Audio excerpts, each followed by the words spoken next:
नमस्कार दोस्तों, मैं अमोद कुमार एक बार फिर से स्वागत करते हैं आपके सबसे चहीते YouTube चैनल मैथमर्थ में।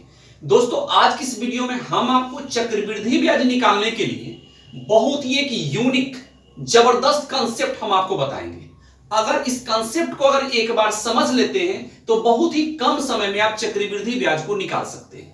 दोस्तों, इसके लिए आपको सिर्फ परसेंटेज की जानकारी होनी चाहिए, थोड़ी सी जानकारी, जैसे परसेंटेज से भी में बदलना। अगर दोस्तों बस यह अगर जानते हैं तो आप चक्रवृद्धि ब्याज को सेकेंडों में निकाल सकते हैं। जैसे दोस्तों प्रश्न है कि 10,000 रुपए की राशि पर 10% वार्षिक चक्रवृद्धि ब्याज की दर से 2 वर्षों में चक्रवृद्धि ब्याज की राशि क्या होगी। दोस्तों मैंने बोला कि यहां परसेंटेज से आपको मतलब है, तो दोस्तों यहां परसेंटेज कितना दिया हुआ है 10%, तो 10% हम यहां लिख लेंगे 10%। दोस्तों 10% का मतलब क्या होता है? 10% का मतलब हुआ कि 1/10। अब आप पूछेंगे कि सर कैसे? तो दोस्तों मैंने बोला कि परसेंटेज को सिर्फ भिन्न में बदलने की जानकारी आपको होना चाहिए। दोस्तों जैसे 10% है, ये तो आप जानते भी होंगे। जैसे 10% का मतलब क्या होता है 10/100, और ये 10 बार में कट गया, यानी यह 1/10 हुआ, यानी 10% का मतलब क्या हुआ 1/10।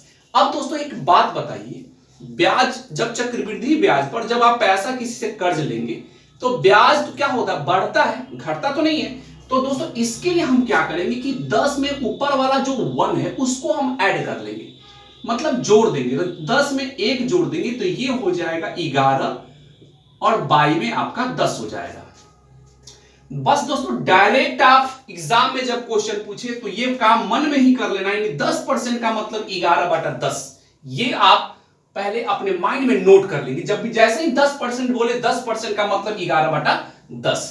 बस दोस्तों जब यहां तक पहुंच गए, अब देखिए क्या कि बात कितने वर्ष की हो रही है 2 वर्षों की हो रही है। 2 वर्ष की बात, 2 वर्ष के लिए हम चक्रवृद्धि ब्याज पर हम पैसा लिए 10,000 रुपया, तो 2 वर्ष की बात है। तो दोस्तों यहां भी हम स्क्वायर करेंगे, यहां भी हम स्क्वायर करेंगे। अगर 3 वर्ष के लिए लेंगे तो यहां पावर 3, यहां पावर 3, यानी क्यू करेंगे। क्लियर?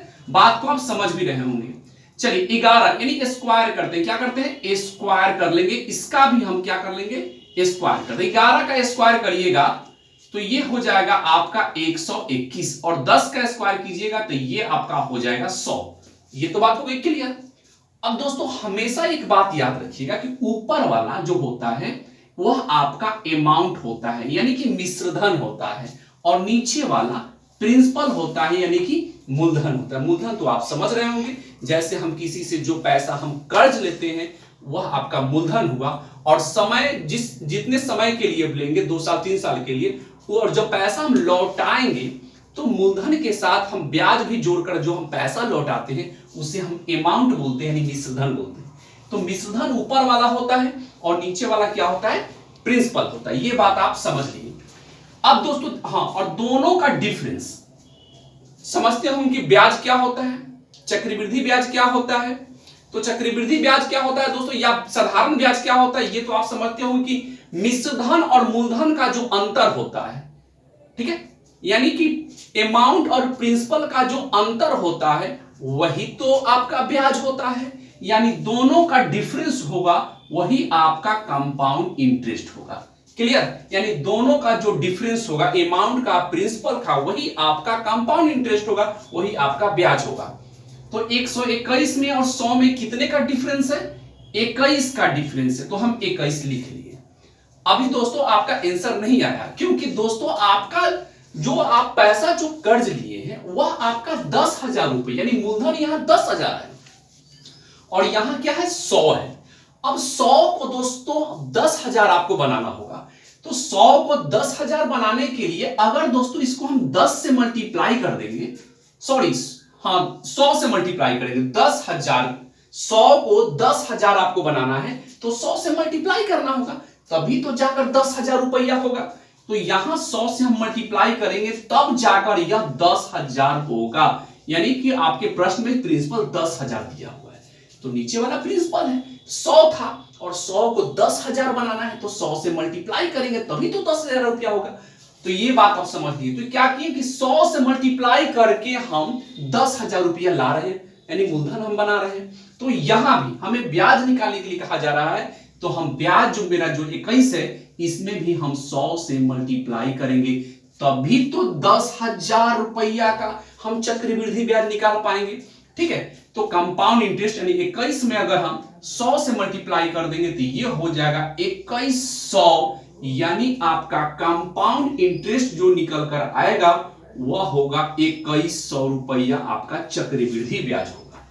और मूलधन आपका तो 10,000 रुपया। अगर पूछता कि अमाउंट क्या होगा तो 121 जो हम माने थे वही तो आपका अमाउंट था, लेकिन अगर 10,000 रुपया अगर मूलधन है मेरा तो यहां 100 को 10,000 बनाने के लिए हम 100 से गुना किए थे, तो यहां भी जो मेरा 121 रुपया जो अमाउंट है इसको भी 100 से मल्टीप्लाई कर देंगे तो ये भी हो जाएगा आपका इतना, यानी 12,100 रुपया ये आपका अमाउंट हो जाएगा, जो कि आपको 2 वर्षों के बाद ब्याज सहित आपको लौटाना होगा।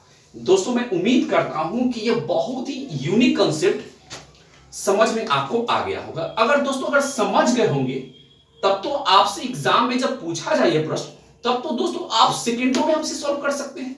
आते हैं अगले प्रश्न पे, और उससे भी हम लोग बहुत ही इजी सेकंडों में सॉल्व करते हैं। अब दोस्तों अगले प्रश्न को देखते हैं। प्रश्न है दोस्तों कि 16,000 रुपए 5% वार्षिक चक्रवृद्धि ब्याज की दर से 2 वर्षों के लिए कर्ज दिया।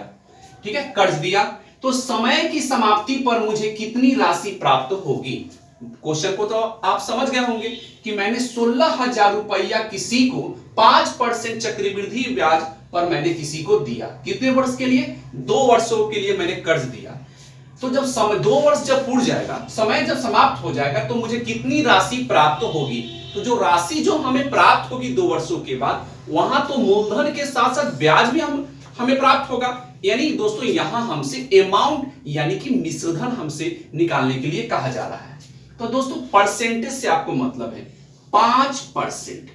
तो 5% का मतलब क्या हुआ? 1/20। 1/20 समझ गए होंगे कि 1/20 कहां से आया। अब हम इसमें क्या करेंगे, एक को ऐड करेंगे, तो ऐड करेंगे तो ये 21/20 हो गया। 21/20 हो गया। कितने वर्ष की बात है? 2 वर्ष की बात है। तो दोस्तों यहां स्क्वायर कर दीजिए और यहां भी स्क्वायर करिए, यानी 21 का स्क्वायर करिएगा तो ये 441 होगा, और 20 का स्क्वायर करिएगा तो ये आपका 400 हो जाएगा। ठीक है, तो ये ऊपर वाला आपका अमाउंट होगा और नीचे वाला आपका प्रिंसिपल होगा। ये तो बात आप समझते हैं। और दोनों का डिफरेंस जो होता है वह चक्रवृद्धि ब्याज होता है। लेकिन यहां दोस्तों चक्रवृद्धि ब्याज निकालने के लिए तो नहीं कहा जा रहा है, यहां तो हमसे अमाउंट निकालने के लिए कहा जा रहा है, मिश्रधन निकालने के लिए कहा जा रहा है। ठीक है, तो दोस्तों यहां सबसे पहले देखिए कि हम जो कर्ज जो दिए थे वो कितना रुपया कर दिए थे? 16,000 रुपया कर दिए थे, यानी मूलधन यहां 16,000 रुपया है। अब बताइए यहां मूलधन 400 है। अब 400 को 16,000 आपको बनाना है, तो 400 को 16,000 बनाने के लिए आपको अब 400 से मल्टीप्लाई करेंगे। ठीक है, कितने से? सॉरी 40 से मल्टीप्लाई करना हो। कितने से? 40 से। 40 से मल्टीप्लाई कर देंगे तो ये आपका 16,000 हो जाएगा। 400 में 40 से मल्टीप्लाई कीजिएगा, ये आपका हो गया 16,000, यानी ये आपका यही ना आपका मूलधन है।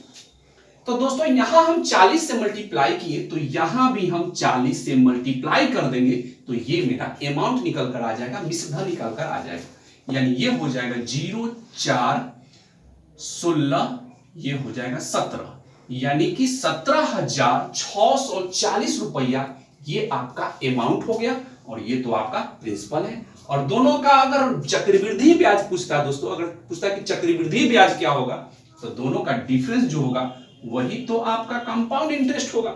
लेकिन यहां तो कंपाउंड इंटरेस्ट निकालने के लिए नहीं कहा गया, यहां तो आपसे अमाउंट पूछा कि 2 वर्षों के बाद कितना रुपया हमें वापस मिलेगा। दोस्तों इस ट्रिक, इस यूनिक कॉन्सेप्ट के माध्यम से दोस्तों आप अमाउंट हो, प्रिंसिपल हो, चक्रवृद्धि ब्याज हो, मतलब कुछ भी वह पूछे, बहुत जल्दी आप सेकंडों में आप निकाल सकते हैं। दोस्तों अगर आप हमें इस वीडियो को पहली बार YouTube पर देख रहे हैं और अभी तक आप हमारे इस चैनल को सब्सक्राइब नहीं किए हैं, तो नीचे दिए गए सब्सक्राइब के ऑप्शन को क्लिक कीजिए और सबसे पहले सब्सक्राइब कीजिए, और साथ में बेल आइकन को जरूर दबाइएगा, ताकि लेटेस्ट इस प्रकार की मैं जो भी वीडियो अपलोड करूंगा उसका नोटिफिकेशन आपको मिलेगा सबसे पहले। अगर आप हमें फेसबुक पर देख रहे हैं तो हमारे फेसबुक पेज को फॉलो जरूर करें। अगर वीडियो अच्छा लगा है तो लाइक कीजिए, अगर अच्छा नहीं लगा है तो डिसलाइक का ऑप्शन भी आपके पास है, और कमेंट के माध्यम से बताइए कि आपको ये कॉन्सेप्ट कैसा लगा। मिलेंगे अगले वीडियो में, अपना ध्यान रखिए। जय हिंद दोस्तों।